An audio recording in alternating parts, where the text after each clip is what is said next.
टोचे मारायला मला फार आवडतं.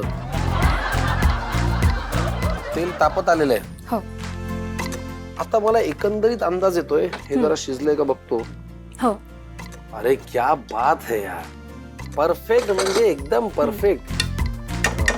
मस्त. आपण 2 डाळी वापरल्या होत्या ना, हो चण्याची आणि मुगाची डाळ मुगाची डाळ आणि पालक. पालक. मस्त शिजलंय. आणि वाटाणा पण आहे त्यात, पांढरा वाटाणा आहे. पांढरा वाटाणा त्यात आपल्याला बटाटा पण ऍड करायचा आहे. बरं त्यात उकडलेला बटाटा आहे तो आपण नंतर ऍड करणार त्यामध्ये. ठीक आहे. आता आपण ही हो पापड तळून घेऊया का? हो आता हे तेल गरम झालंय आता आपलं.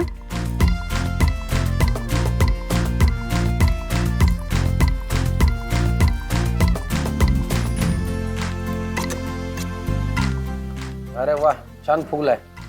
फुगायला नकोय सर, अरे बापरे, छान फुगलाय. टोचे तुमचे खालपर्यंत नाही गेले. अरे देवा, काय मला टोचून बोलता येत नाही आणि कोणाला टोचता येत नाही. माझा स्वभाव खूप नाजूक आहे. हा पापड नुसता खायलाही छान लागेल ना? खूप छान लागतो, खूप छान.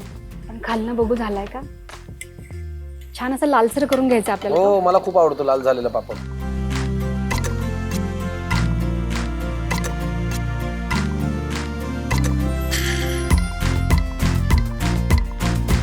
आपण आधी काय केलं, इकडे डाळी शिजवून घेतल्या, पापड तयार केला. आता पापड आणि डाळीची भाजी करायची. हो चला, काय लागेल? आता भाजीसाठी आपण जे उकडून ठेवले ना आधी, त्यासाठी आपण इथे तुम्ही तेल पण घालू शकता किंवा तूप पण घालू शकता. आपण तूप घालूया. वा, खाईन तर तुपाशी. हो आता काय काय घालायचं याच्यात सांगा. त्यामध्ये जिरे, मोहरी, हिंग घालायचे.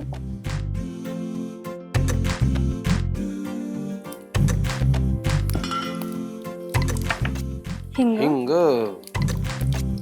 हे काय, आलं लसूण आलं लसूण आणि मिरचीची पेस्ट आहे.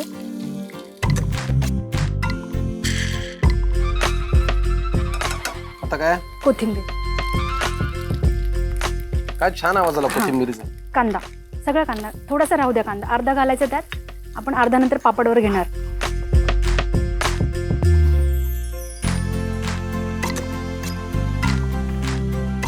आपण कुकरला शिजवून घेतलेली चण्याची डाळ, मुगाची डाळ आणि वटाणे आणि आणि पालक पालक आणि बटाटा. पुरे. हो बस. आणि हा बटाटा पण घालूया. वा. आणि मीठ.